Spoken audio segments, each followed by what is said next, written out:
scene. But I am also very much a homebody, and I am totally okay with having an entire weekend on a nice summer weekend, and my black ass will be in the house.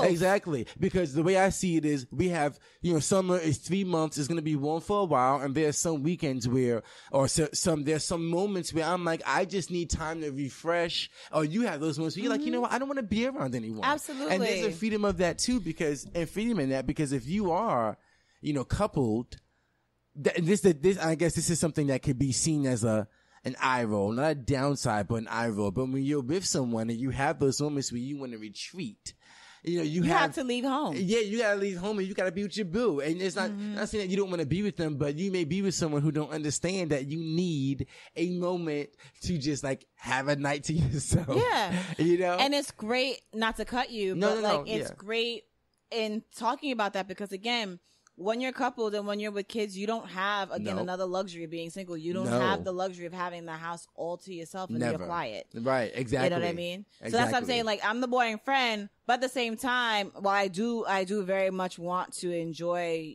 more of that external out, extroverted, like traveling and fun and nightlife and all that other good stuff.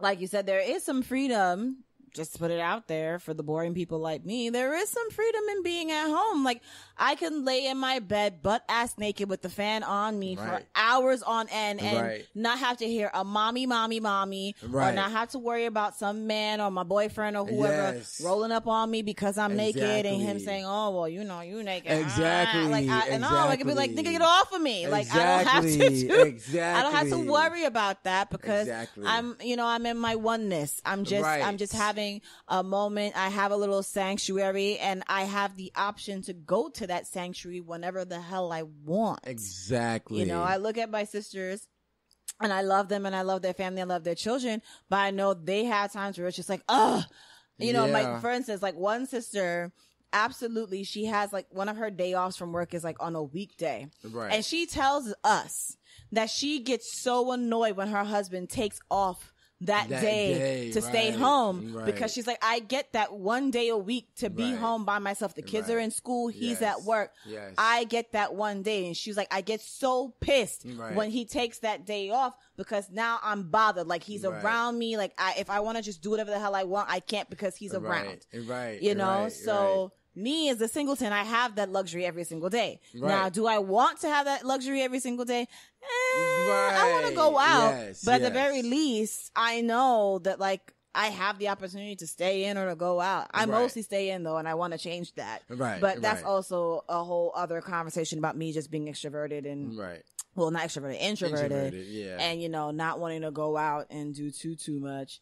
I probably have to like drink a lot before I leave the house. Just take a couple of shots, just a few shots, and then go out. And then go out, whatever it is, that thing that you need to give you that liquid and a lot courage. of that also has to just deal with like a lot of background familiar things, like just being around people, like having older siblings and a parent who was just very restrictive.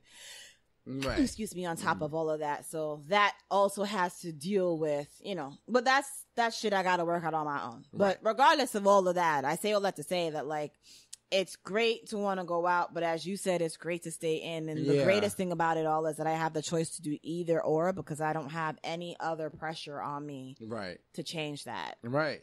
Exactly. And that's a good thing. And of course, like, you can argue both sides, you but you can argue both sides. But if you're depending on which side you're on, whether you're the single friend or the coupled friend or the couple friend who has children, you're going to be able to defend your take.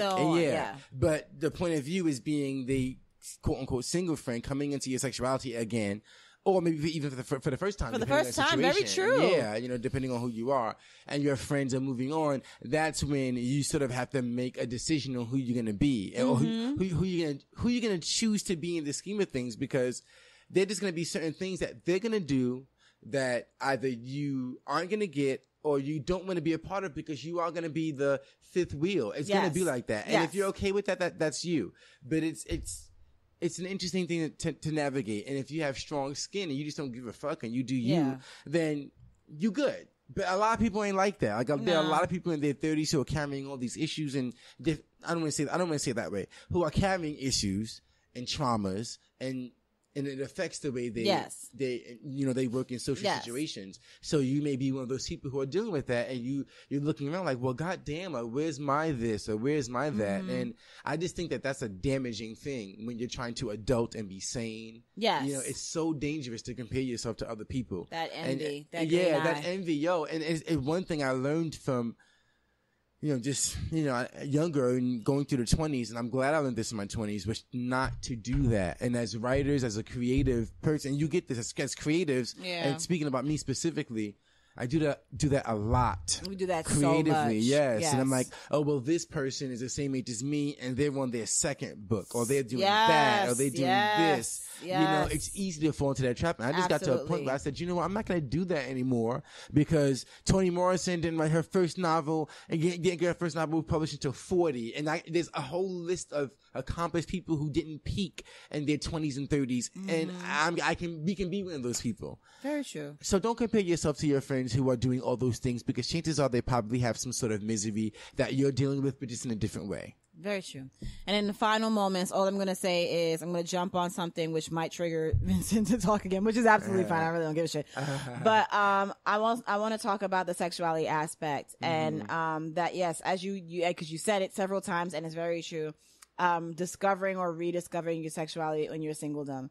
One thing I will say is that when I first became awakened, or when my sexuality awakened, whatever the case may be, when I was much younger and I was dating like my first real boyfriend, I found that while we were very experimental in the way in which we did things, at the end of the day, I still did things that were catering towards him. Yeah. And being in my singledom and in my singleness and me doing what I do and doing my damn do thing, I've also come to be more aware of what I want from me, right? And what I like for me.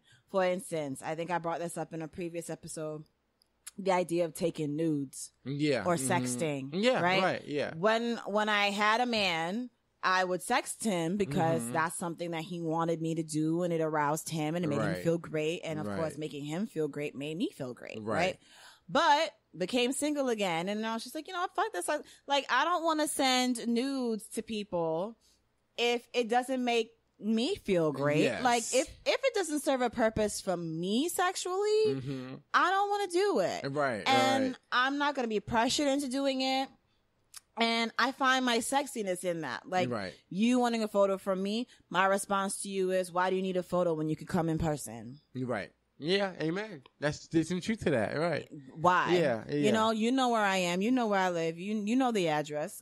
Come see it in person. I don't gotta send that shit to you. Right. And so, like, I was able to hone that and own basically my sexuality, and not my sexuality as expressed by what my partner wants, but more so as what I want, and then what I will tell any partner thereafter. This is what I do. This is what I don't do. These are my limits. These are not my limits. Right. Are you, what are you good with this? Cause this is this, as opposed to,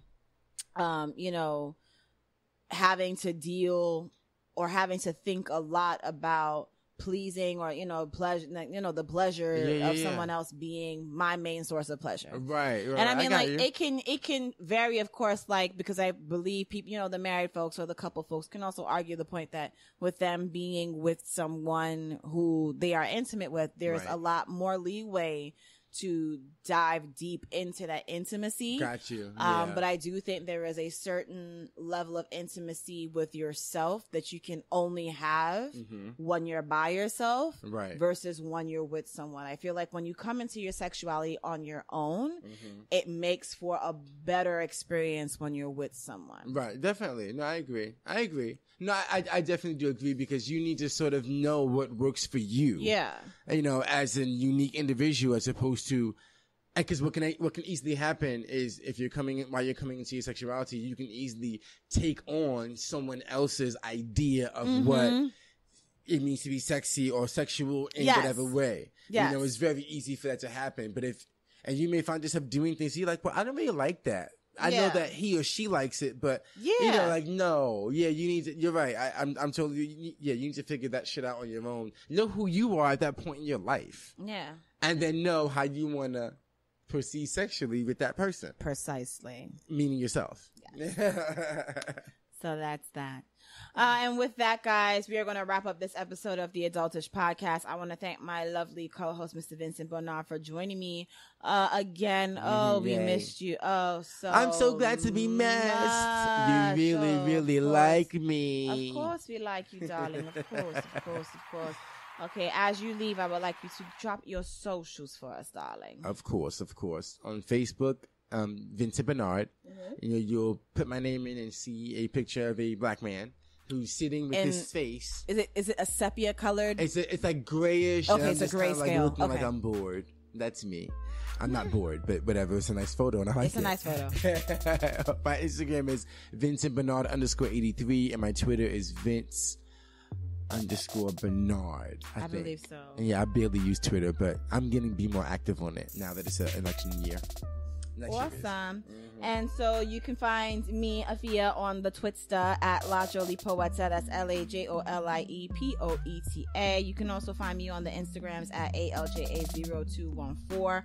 And as we previously mentioned, the Adultish podcast is officially on Instagram, so you can find us on both Instagram and Twitter at AdultishP0DCAST. If you have any comments, questions, concerns, or if you want to keep the conversation going, be sure to hit us up on social media, or you can always just email us. Email is still a thing, guys. People still use it, and we still read them. So go ahead at adultish@digidisnet.com. That's adultish @digidisnet.com. Once again, I want to thank you all for listening. Be sure to like, subscribe, share, listen, rate, review, everything in the Adultish podcast. And share it. Yes, on all major streaming platforms. And again, we love you guys for listening and tuning in. We're going to go, but we'll be back again. Bye. Bye. Stay classy.